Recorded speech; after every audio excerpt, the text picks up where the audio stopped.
19ರಿಂದ 23ರ ಅವಧಿಯಲ್ಲಿ ಎಷ್ಟು ಪರೀಕ್ಷೆಗಳು ಹಾಗೂ ನೇಮಕಾತಿಗಳಲ್ಲೂ ಪೇಪರ್ ಲೀಕು, ಭ್ರಷ್ಟಾಚಾರ ಎಲ್ಲ ನಿಮಗೆಲ್ಲ ಗೊತ್ತಿರ್ತಕ್ಕಂಥದ್ದು ಅಲ್ವಾ. ಆಮೇಲೆ ಭಾರತ ನಿರುದ್ಯೋಗ ದರವು ಡಿಸೆಂಬರ್ 25ರಲ್ಲಿ 4.8 ಇತ್ತು, ಈಗ 5ಕ್ಕೆ ಬಂದಿದೆ. ಕರ್ನಾಟಕದಲ್ಲಿ ನಿರುದ್ಯೋಗದ ದರ 2.4ರಿಂದ 2 ಇದೆ ನಗರ ಗ್ರಾಮಾಂತರ.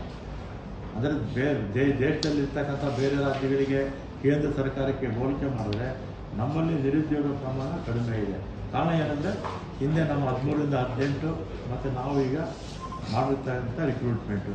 ಮತ್ತು ಇತರೆ ರಾಜ್ಯಗಳು ಗೋವಾದಲ್ಲಿ 9.1 ಇದೆ, ಆಂಧ್ರ ಪ್ರದೇಶ್ 4.1 ಇದೆ, ಹರಿಯಾಣ 6.1 ಇದೆ, ರಾಜಸ್ಥಾನ್ 4.4 ಇದೆ, ಬಿಹಾರ್ 3.9 ಇದೆ, ಒರಿಸ್ಸಾ 3.9, ಕೇರಳ 7. ಅಂದರೆ ಇದೆಲ್ಲ ವಿದ್ಯಾವಂತರಲ್ಲಿ ಗ್ರ್ಯಾಜುಯೇಟ್ಸು ಇದರಲ್ಲ ಓದಿರ್ತಾರಲ್ಲ, ಹೈಯರ್ ಸ್ಟಡೀಸು, ಡಿಗ್ರಿಗಳು, ಹೈಯರ್ ಸ್ಟಡೀಸು, ಅವರು ಆ ಪ್ರಮಾಣ ಹೇಳ್ತಿರ್ತಕ್ಕಂಥದ್ದು.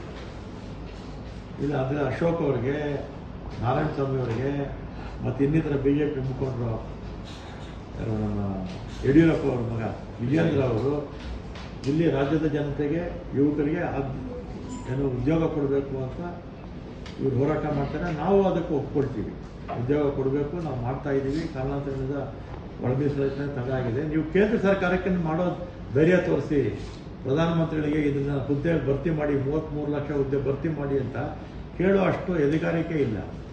ಈ ಪಾರ್ಲಿಮೆಂಟ್ ಮೆಂಬರ್ಸು ಹೋಗ್ತಾರೆ ಇಲ್ಲಿಂದ ಡೆಲ್ಲಿಗೆ, ಒಬ್ಬರು ರಾಜ್ಯದ ಹಿತಾಸಕ್ತಿ ಬಗ್ಗೆ ಮಾತಾಡಲ್ಲ, ನಿರುದ್ಯೋಗದ ಬಗ್ಗೆ ಮಾತಾಡಲ್ಲ, ಬೆಲೆ ಏರಿಕೆ ಬಗ್ಗೆ ಮಾತಾಡಿಲ್ಲ, ನೀರಾವರಿ ಇಶ್ಯೂಗಳ ಬಗ್ಗೆ ಮಾತಾಡಲ್ಲ, ನಮ್ಮ GSTಯಿಂದ ನಮ್ಮ ರಾಜ್ಯಕ್ಕೆ ಆಗ್ತಾ ಇರ್ತಕ್ಕಂಥ ಅನ್ಯಾಯದ ಬಗ್ಗೆ ಈ BJP ಸಂಸದರು ಮಾತಾಡಲ್ಲ. ಇಲ್ಲಿಂದ 3-4 ಜನ ಮಿನಿಸ್ಟ್ರಿಗಳಿದ್ದಾರೆ, ಅವರು ಏನು ಮಾತಾಡಲ್ಲ.